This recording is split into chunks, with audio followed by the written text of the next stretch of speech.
This program is a presentation of UCTV for educational and non-commercial use only.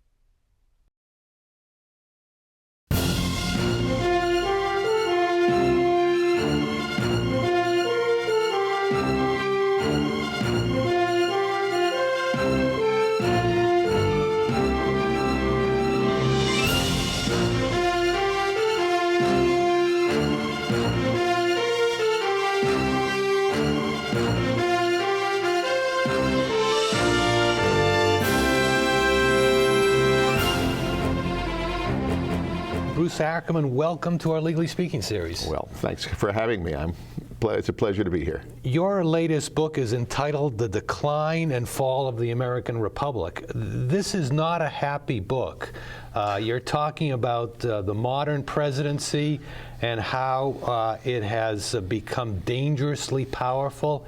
But I guess before though we start talking about the presidency, I want to ask you a broader question, and that is, given that your title has something of a Gibbon-esque ring to it, I'm wondering if you see compelling similarities between where the United States is right now and where, say, ancient Rome was during the waning days of its republic.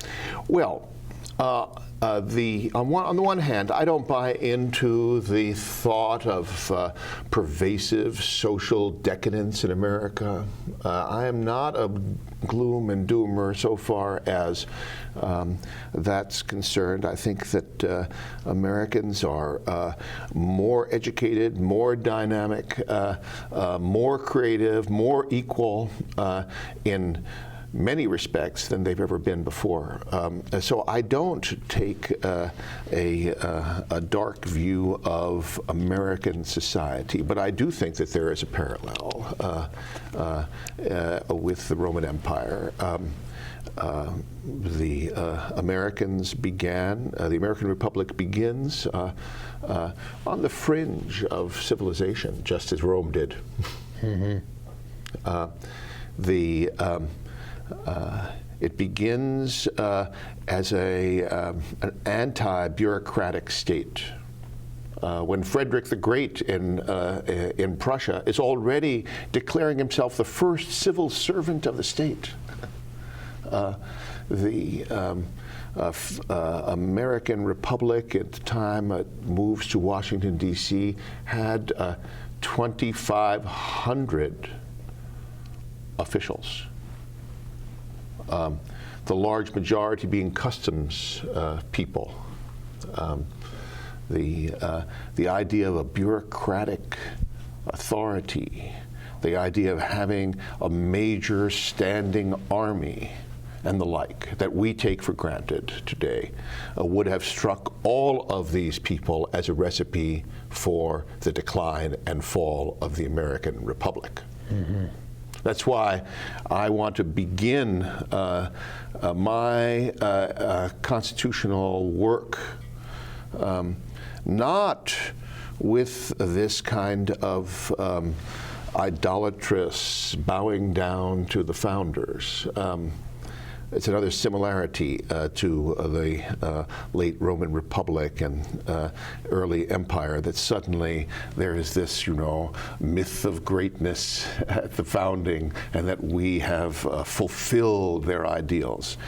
The first task of constitutional law is diagnosis of the way America is actually governed today. And then the second task is to say, what about our great constitutional values? How can we preserve those? And the challenge is to look in a sort of steely-eyed way, not Republican, not Democrat, about where we are right now. Mm-hmm. So the challenge for Rome was, how do you maintain a republic when you have an empire to run? Yes. Is that, in essence, our challenge? Well, the word empire is a melodramatic word.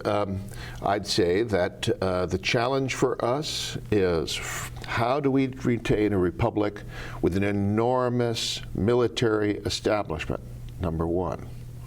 How do we retain a republic in with a presidency that has no relationship to George Washington's.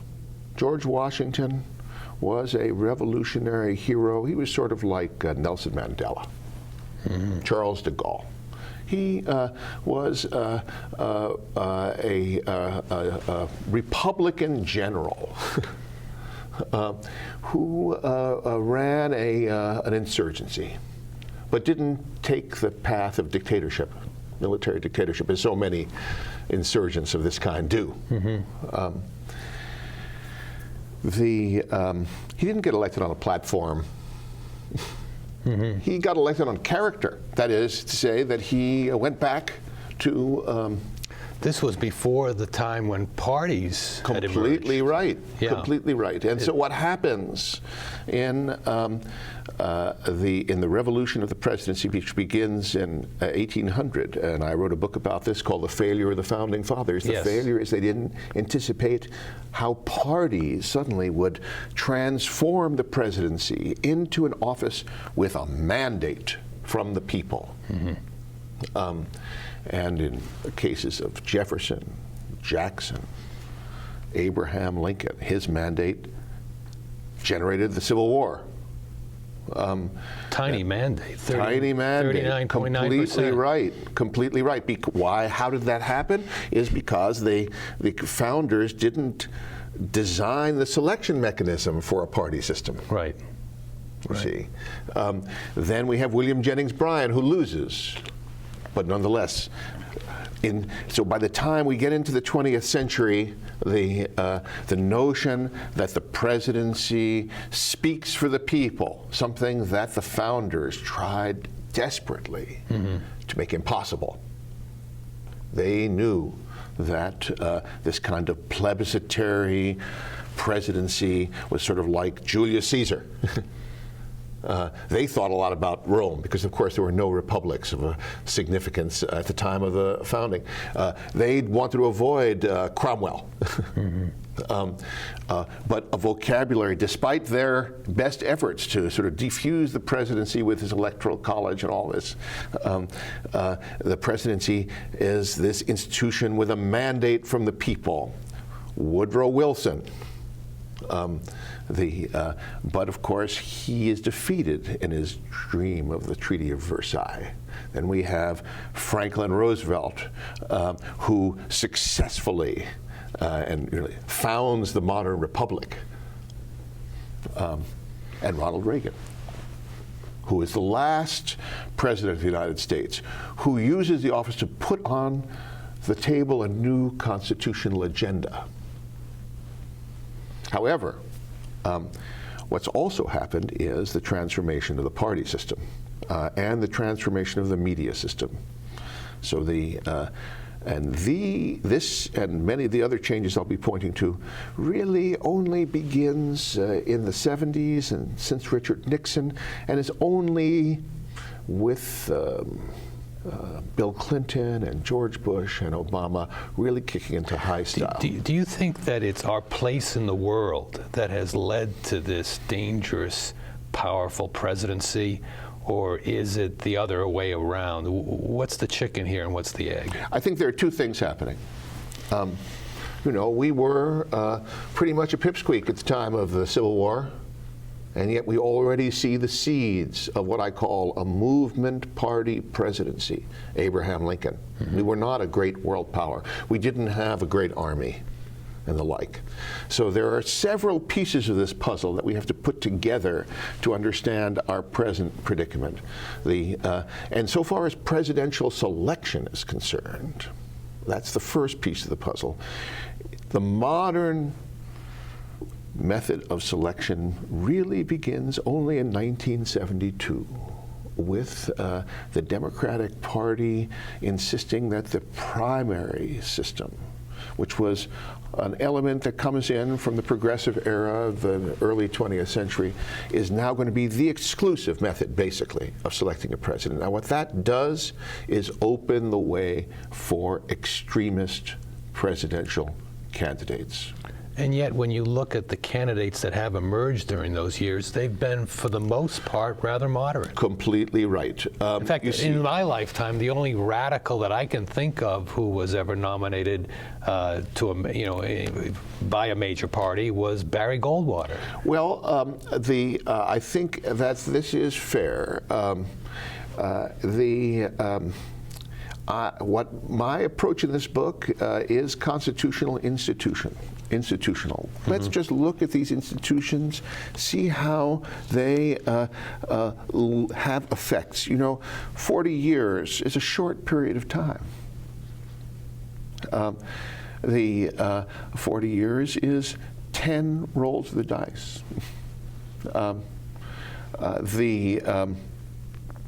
My point is that what the primary system does is to permit 20 or 30% of the electorate called Democrats and 20 or 30% of the electorate called Republicans to select these candidates. So first of all, and the middle doesn't participate very much. Then amongst Democrats and Republicans, it's the activists who participate. Mm-hmm. So, when we think of, in this particular case, when we're just looking at current events, the Tea Party, could the Tea Party movement dominate? They could well dominate the primaries.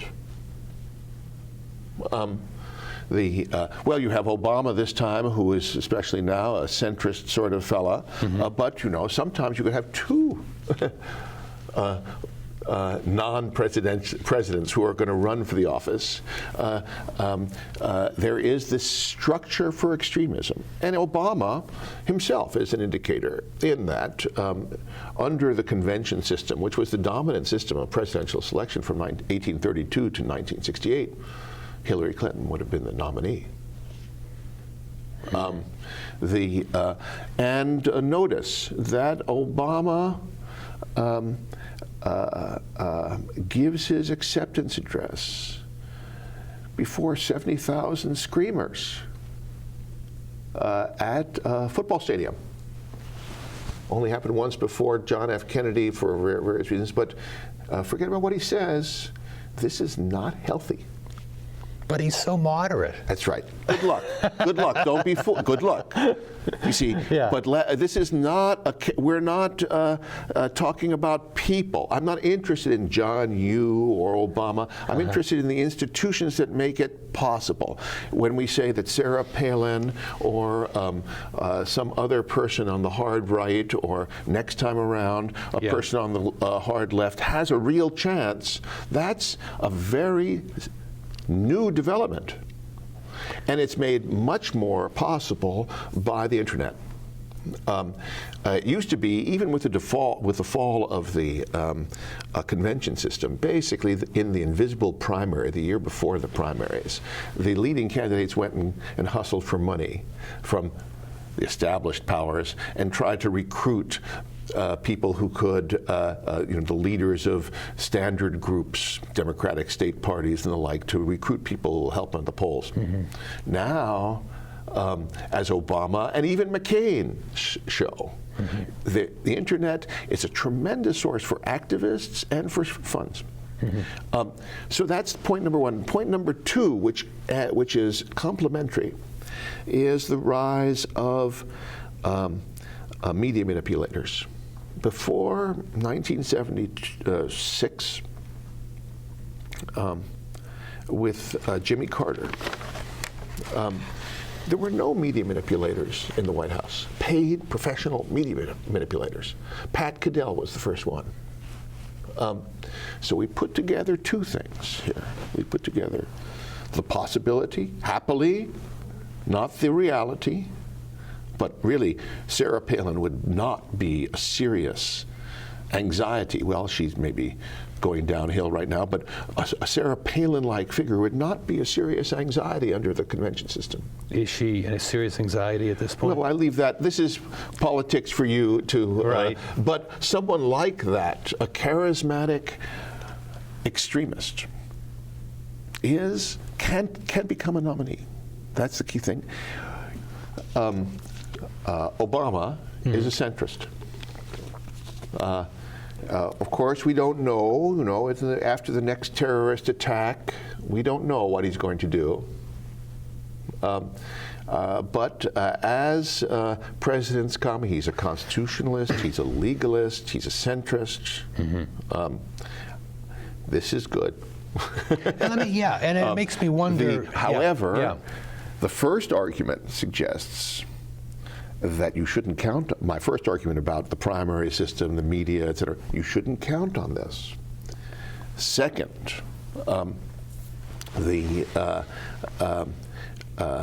there's not only been this great, you see, if we compare the old system of cabinet government, in which the president appointed pretty independent people. Like Bobby Kennedy? Well, that's a special case, but or Alberto Gonzalez? Yes. Well, that's of course more. That's recent. Yeah. You see, because I do want to say that he begins as White House counsel. I do want to say that all of the things that we're going to be talking about here are all modern developments over the last 40 years, and they interact with one another. That one should keep that in mind. So we have an extremist president claiming, let's say he's at 75% at the polls, manipulating the media and saying, we have to act now. There's a crisis. There's always a crisis. We have to act now. Congress is screaming and yelling, forget about them. Then he turns not only to his very well-developed staff, who he has appointed without almost always the advice and consent of the Senate, and therefore has to at least have some constraints, but they are loyalists. The Office of Legal Counsel, though, goes back to, what, the 1930s? That's right.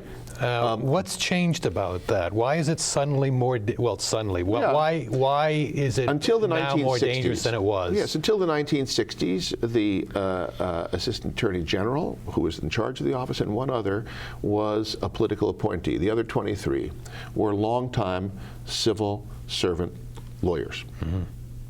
Now, there's maybe 2 or 3. Everybody is just like the White House counsel, super qualified, highly motivated, and they get there on political connections. So we now have 65 super lawyers who understand themselves fundamentally as representatives of the president and the executive branch. Do they, in effect, become consigliaries for the president? Well, I mean, when we look at the John Yoo memos, yes, this is just a characteristic exercise of executive constitutionalism. John Yoo is selected as one of the number 2 person in the Office of Legal Counsel for his extreme conservative views. He's not confirmed. Well, he very much embraces the idea of a powerful president. Absolutely. Yeah. And that's par for the course. They're always selected this way. Then he is collaborating with people in the White House counsel's office, Gonzalez at the time. Yeah. And they are on a team. Now, of course, under emergency conditions, they get more intimately involved with one another, and they and you start issuing memos which were extreme. A few of them have been taken back, but notice. Well, here's one. Yes. About John Yoo. One of the more interesting memos he wrote was the one that he had written 2 weeks after 9/11. Basically arguing for a very expansive view of presidential power. Yes. And one of the precedents he cites was an OLC opinion that said that John Kennedy could blockade Cuba without without collaborating with Congress. But this is what this is what you would expect. That's why I'm emphasizing. I am not talking Democrat Republican here. We see a bipartisan process of executive aggrandizement, and in this case, one Office of Legal Counsel cites the next, and they're always expanding the envelope. Occasionally they retract the envelope, but notice. So the problem existed well before George Bush came to office. Basically, it begins with the politicization of the Office of Legal Counsel in the Justice Department, which is, for odd reasons, really accelerated by Jimmy Carter, and the expansion of the White House Counsel, which begins with Richard Nixon. And notice, that's also the time when the transformation of presidential selection is beginning. Yeah. You see, so when Richard Nixon very famously said to Frost on a TV show, you know, when the president does it, it isn't against the law. Yeah. Presidents no longer have to say that. They will have, except, of course, I don't deny at all the possibilities of principled lawyers saying, no, you can't do that, Mr. President. I'm talking about institutions. Yeah. Madison said, enlightened statesmen will not always be at the helm. We have to look and ask how these institutions are interacting with one another before we take a mature appraisal of the downside risk. Yeah. The fundamental question is when we add 2 and 2 and 5 together, does it make one or a serious problem? And I'm, of course, saying in this book that it's a serious problem. And you're also saying in this book that this is more or less a contemporary problem, we're talking about the last 40 years? Absolutely, which is accelerated in the last 20. And a good example of this, and this we finally get to the decline and fall empire part, because, of course, after the Second World War, the first year afterwards, American troop levels went way down from 6 million to less than 1 million. I mean, we were going back to normal, and the Cold War precipitates this standing army, which all of the founders knew was death to the Republic, of a large standing army, and so did the post-war generation. We create the Defense Department. We have elaborate structures to have civilian control and the like. Yeah. We become an empire. We have at least a military establishment that is prepared to intervene. Yeah. And so the question is, have they now taken a role in domestic politics? It's an empirical question. You see, in the Second World War, even then, the convention amongst the officer corps, the West Pointers, was completely depoliticized. Omar Bradley, very famously, told his officers they should not vote in 1944. They were not Democrats or Republicans. This was, this is what civilian control meant, that you didn't think of yourself as a Democrat or Republican. By 1996, the big shift was Vietnam in this case. But in 1966, majors and above, this public opinion survey, 67% are Republicans, 7% are Democrats. Now, that's not healthy. But if the president has become as powerful as you say he has or she has, won't that person be fully capable to standing up to the military, no matter how politicized it may or may not be? Well, there are several different scenarios that I trace out in the book. Let's imagine we have another Bush against Gore. But this time, Gore isn't such a good sport. Just think back to Bush against Gore. If Gore had played tough, he was the president of the Senate, and he had to determine whether a piece of paper signed by Bush's brother, also known as the governor of Florida, should count. And instead of buckling, as he did on January 3rd, or whatever the date was, he does a lot of things. There are lots of precedents that he could have used to avoid this. Yeah. And then January 20th comes around. Will the military intervene? Well, if they're politicized in the name of national security, or will the military intervene as power behind the throne, say, and look at the public opinion polls and say this one is the one that we should have? Of course, given the fact that they're Republicans, they would be tending in that direction, but not in the Republican direction. But this is far more fundamental than which way they happen to be tending. They are politicized. So that kind of thing.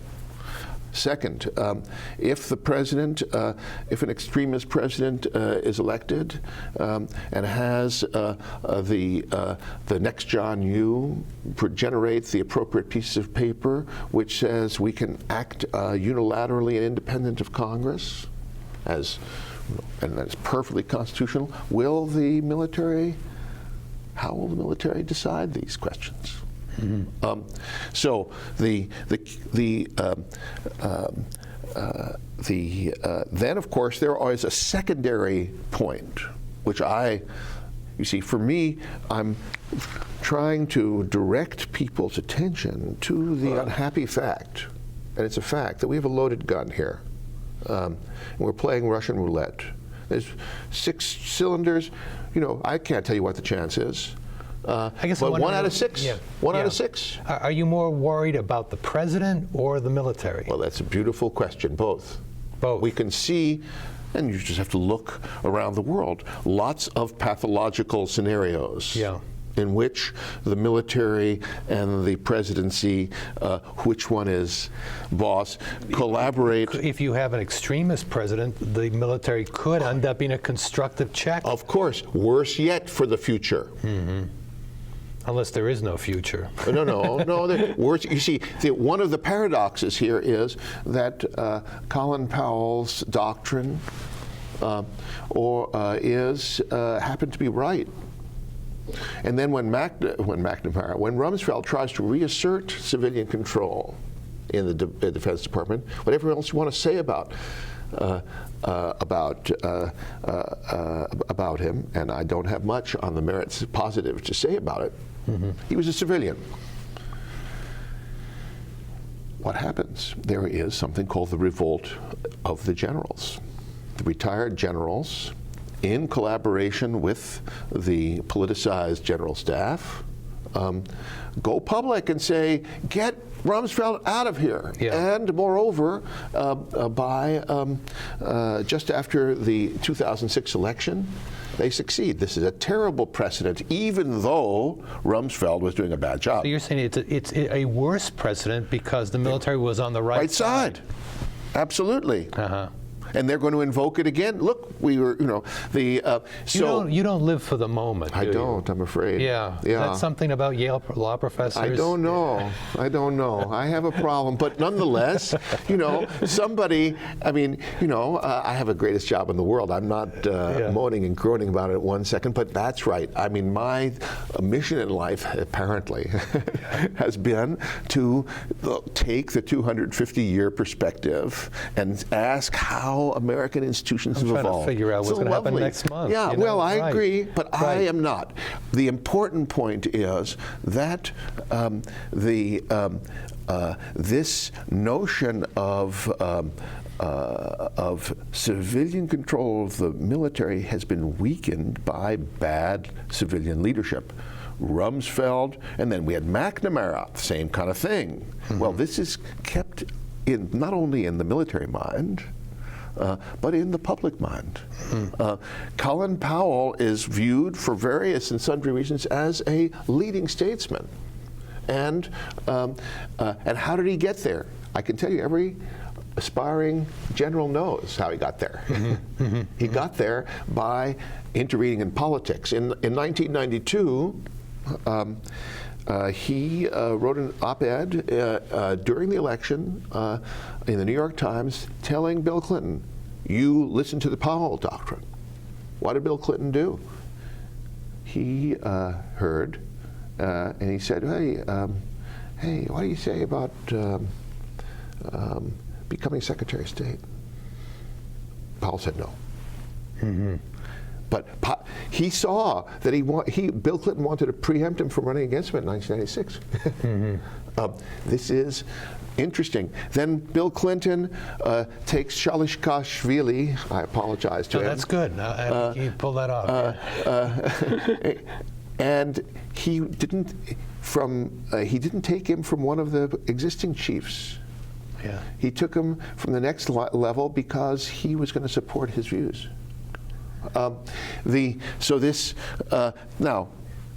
That general, I'm not going to say it again, his name again, was perfectly fine. I mean, but what we are seeing is the legitimation of the politicized military. And then we have a number of scenarios in which, at a crisis, real or imagined, or precipitated by an extremist president. You say you worry about the next 250 years, but so much of your writing has been about the past 200. And I know that it's a hazardous exercise to try to draw lessons from history. But it seems to me, and I'm thinking of your own books here, the We the People series, there is the sense that, in response to a crisis, the presidency expands and then more normal times return, and the president's power contracts, and the system does, at least in the past it did, seem to exhibit an ability to self-correct. Yes. And so why can't, and you're saying we can't take comfort from that historical record? I'm trying to point to these institutional factors, the way presidents are selected, how they manipulate media, how they have a politicized bureaucracy, how they are now interacting with a politicized military, how they are systematically more popular than Congress, how the notion of an emergency has proliferated.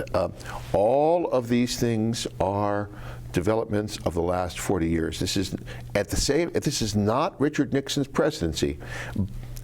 It's much more dangerous than Richard Nixon's presidency, and God bless Obama for all the talk about, he's a socialist, etc. This person is the sort of person we've lucked out, judicious, not an extremist, but he is not taking corrective action. He's not taking corrective action. And one understands why, especially now with the Republicans in charge in the House. He's going to take the path of Bill Clinton, who greatly increased the power of the central White House staff to control the administration and helped politicize the military, as I was just suggesting. And more and more precedents are accumulating for the downside. The downside. When you say corrective action, would it require a president asserting his power in an imperial way to make those corrections? Well, I don't think so. And the happy side of the book is, the first and most important point is learning from history. There is the potential for a tragedy. Watergate, Iran-Contra, the war on Bush's illegalities, these could be the prelude for something much worse, because the institutional mechanisms for authoritarian presidentialism are much more developed, and they are increasingly so than they were 40 years ago. 40 years ago. Well, let me read you something Please. Teddy Roosevelt said in 1909. Yes. And I can't imagine Bush even in his most grandiose state of mind saying this. He said, quote, "The biggest matters such as the Portsmouth peace, the acquisition of Panama, and sending the fleet around the world, I managed without consultation with anyone. For when a matter is of capital importance, it is well to have it handled by one man." Isn't that an expression of presidential power that at least equal to anything Richard Nixon's? I'm not talking about expressions. Well, didn't he? I'm talking about capacity. Didn't he have the capacity? Well, not much. He could send the fleet around the world. Mm-hmm. Not much. Big stick, you know. Well, that's but you know, I mean, it's absolutely right. What we have is this 200-year development, which we were talking about before. Yeah. In which the president, as a tribune of the people, despite the determined efforts by the founders not to let that happen, has happened.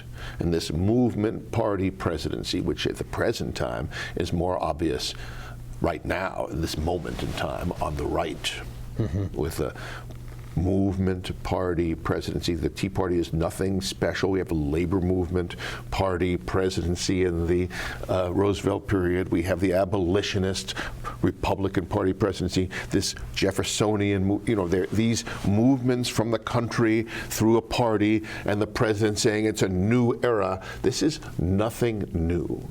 It's the institutional apparatus that's new. And that's what's alarming. That's absolutely the core of the book, and that's why we need to make institutional changes. So, for example, we should have, it's really, you know, here we have the president who's supposed to,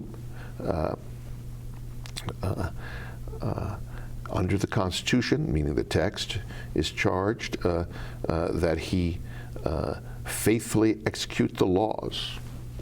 The laws, not what he wants. Yeah. The laws. He has the institutional framework for telling the president what the law is radically defective, unconstitutional. Just think about it. The question is, let's say, whether when Congress passes a law, as it did, saying don't torture, whether the president has the authority to ignore it. This decision is made without hearing arguments on both sides. This decision is made by a person who doesn't imagine himself to be a judge. He imagines himself to be, you know, speaking for the presidency and not even considering both sides of the argument. Well, is that any different, though, than when, say, Franklin Roosevelt turned to his AG to get an opinion from him supporting, before the giving away of all those, the 50 used battleships. Yeah, I mean, Absolutely. basically he was conducting an undeclared war in the North Atlantic. Completely right. This was the beginning. Robert Jackson, who is the Attorney General, was the very beginning of this. We now have, not Robert Jackson, we have an institutional operation here. Yeah. Producing pieces of paper. And you're quite right that when you hear the apologists of executive constitutionalism talk, they go back to Robert Jackson. But that doesn't mean that this is good. Right. I'm just wondering whether you make. But what we need is an institutional solution. So I proposed in this book a Supreme Executive Tribunal. Of 9 judges in the executive branch. We've had Article 2 courts for this a long time. Proposed, each serving for 12 years. So each president nominates 3, confirmed by the Senate. There is a council for the presidency. I would prefer that be abolished and we go back to the Office of Legal Counsel. The president needs lawyers. Congress when they see that the president is doing something that they believe to be outside the scope of the statutory authority, but it has not, but the Supreme Court's going to either declare it a political question or there isn't standing, the president can act on the advice of his lawyers, but the lawyers are going to have to defend this before this Supreme Executive Tribunal, which will, after hearing the arguments on both sides, state what the law is. Then, later on, the Supreme Court can get into the act when they're standing, and indeed, I think this would encourage the Supreme Court to get into the act more often. This is an institutional solution to a pathology. Similarly, let's take media manipulation. There's no one-size-fits-all problem here. Solution. There are this historical institutional approach says, look, there's problems from presidential selection to the military. I'll go to the military just for 1 minute. We should have a canon of ethics for the military officers, like for judges. They don't have one. They should actually talk about what's appropriate and what isn't appropriate to do. They should study. I commend Mullen, who is the president, head of the chief of staff. A couple of weeks ago, for the first time, he held a one-day session on the ethos of the military, and they talked about the revolt of the generals. Was that appropriate? That's great. We should have, just as we have, more elaborate, I think, a code of judicial ethics, canons. We should have one for military officers. This is not taught at West Point. We should have case studies. I don't care so much about how they draw the line, but they should actually seriously think about that. So as you perceptively noted from the beginning, I'm uninterested in people. I mean, it's my, I love my wife. Right. But people is not. It's the institution of marriage you're more concerned about. Exactly. No.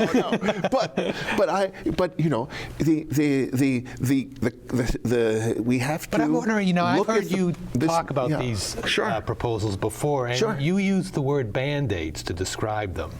And I wonder if that's something of an acknowledgement that if, let me read you a quote from Stephen Griffin. He critiqued your book in the blogosphere. Right. And he wrote, Stephen Griffin, by the way, is a University of Tulane Law School professor. Very thoughtful person. Very thoughtful.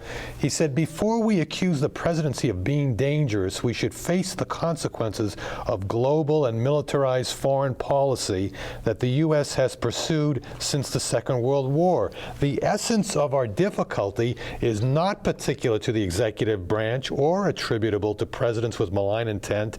It is properly linked with the radically new tasks the executive and legislative branches were asked to perform, particularly in foreign affairs in the post-war world. This kind of brings me back to the question of, whether we're an empire or not. Yes. And if, in fact, it's our place in the world that has led to a dangerous presidency, then it seems to me that the reforms that you're suggesting, as well considered as they may be, will have at best only a limited effect.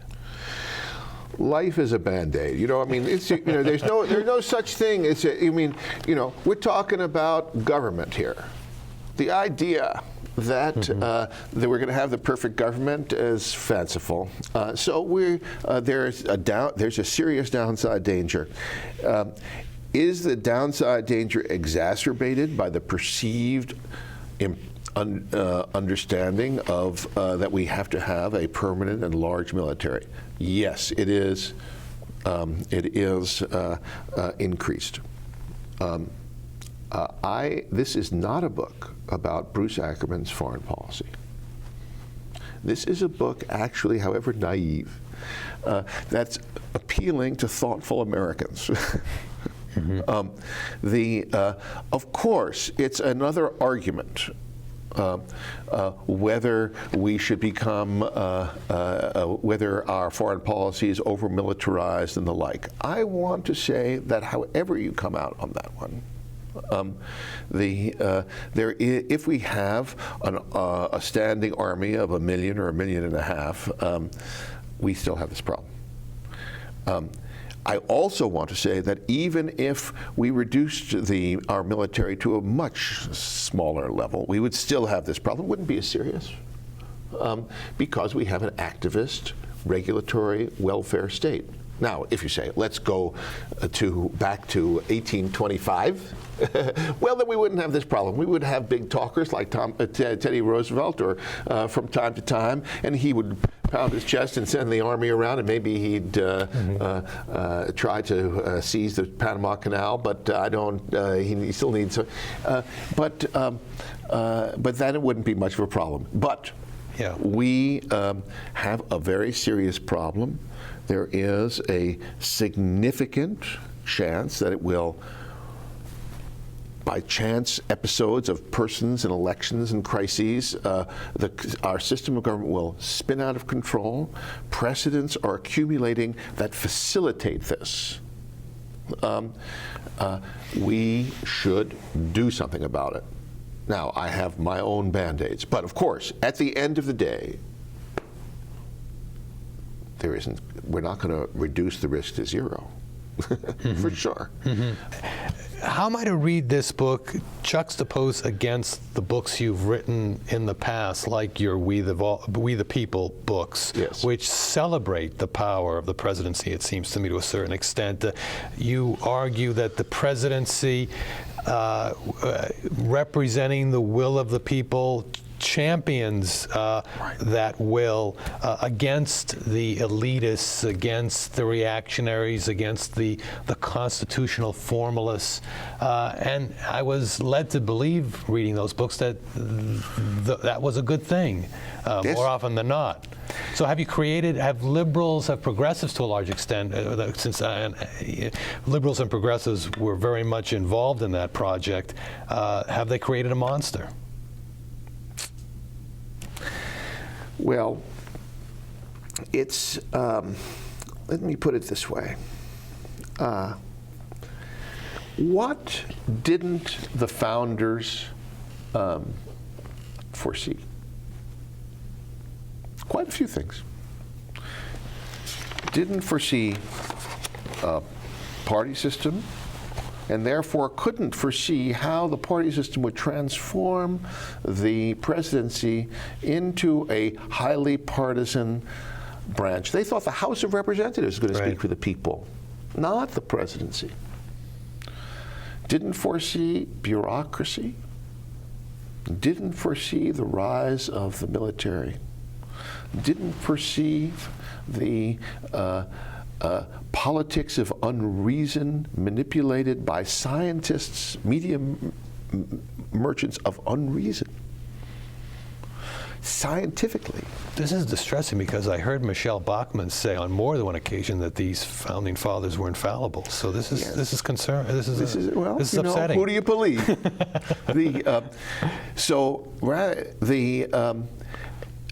For all of these failures of anticipation, this is perfectly understandable. You know, you're going to tell me, what's America going to be like in 2300, Bruce? The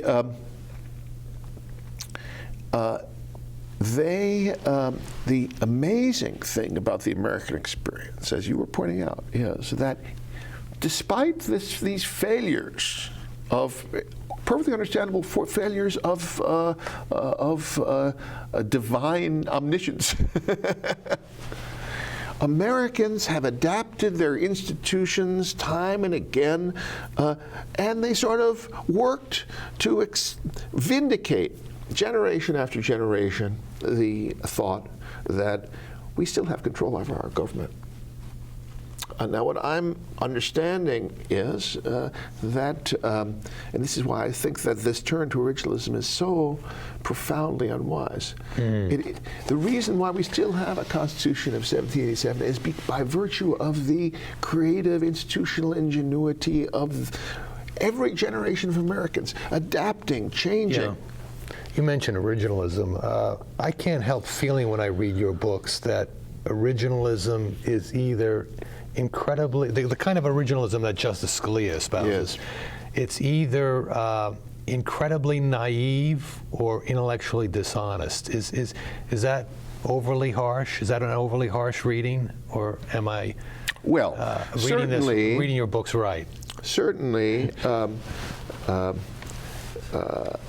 a great deal of originalism is based on ignorance, just plain historical ignorance.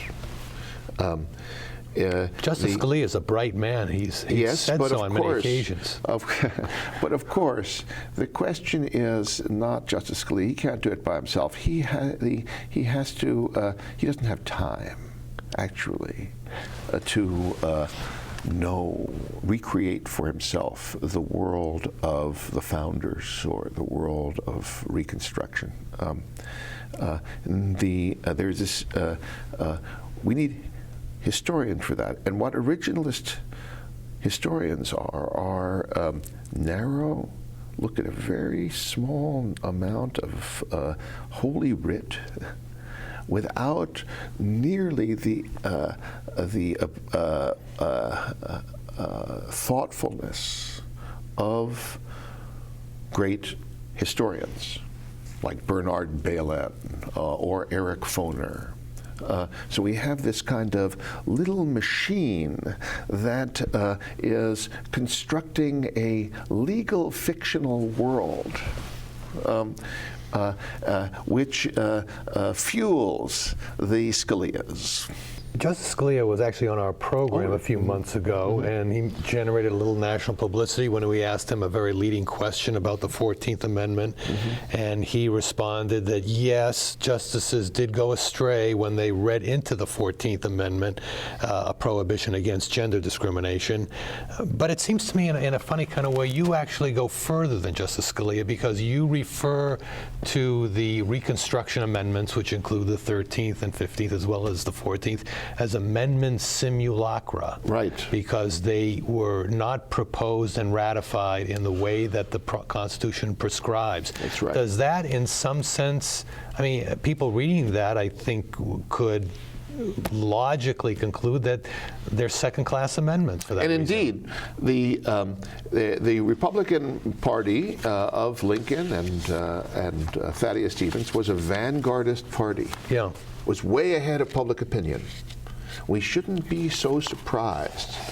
The normal constitutional story is, oh, look how the egalitarian impulse of these amendments faded away in the late 19th century, Plessy against Ferguson, and even worse in the early 20th century. There wasn't even close to a popular mandate. I say that it's the civil rights revolution of the 1960s that is the origination of the modern commitment to equality in this country, and that we should, if we're going to be originalists, look at what were the principles of equality expressed in the Civil Rights Act and the Voting Rights Act. Justice Scalia is even contemplating the idea that Title VII of the Civil Rights Act on employment discrimination is unconstitutional under the 19th century texts. This is to get things just backwards. It was the Martin Luther King and Lyndon Johnson, and later on even Richard Nixon, who led the American people to a bipartisan, broad-ranging, we the people affirmation that we're going to take racial, gender equality seriously. And it's that which sets us up for our modern constitutional law. We're almost out of time. I want Sure. to ask you one last question. Apart from the question of whether we'll... pleasure talking to you. Yeah, it's been fun. Well, we could do another 3 hours of this. Apart from the question of whether we can survive as a republic, there's the more general question: are we in decline? And as a cultural power, as a military power, as an economic power, and there are any number of statistics that people cite to make that case. In fact, I thought I heard one rather telling statistic that President Obama made during his State of the Union. He pointed out that 25% of our students are not graduating high school. That doesn't portend a good outcome for us. So what I'm wondering, though, is let's assume for the moment that we are in decline and that decline is irreversible. Given the structure of the government that we have, are we as equipped to say have as graceful a decline as Great Britain had when it was able to keep its democracy even though it lost its empire? Well, I do think that this is a fundamental question. Of course, I'm actually not so I mean, obviously we're declining, but I wouldn't overstate the rate of our relative decline from world hegemon to merely great power or something of this kind. You know, when I walk into my class at Yale, there are students from all around the world, and it's hard to get in, and they're eager students. Well, we can go down the line, but you're quite right that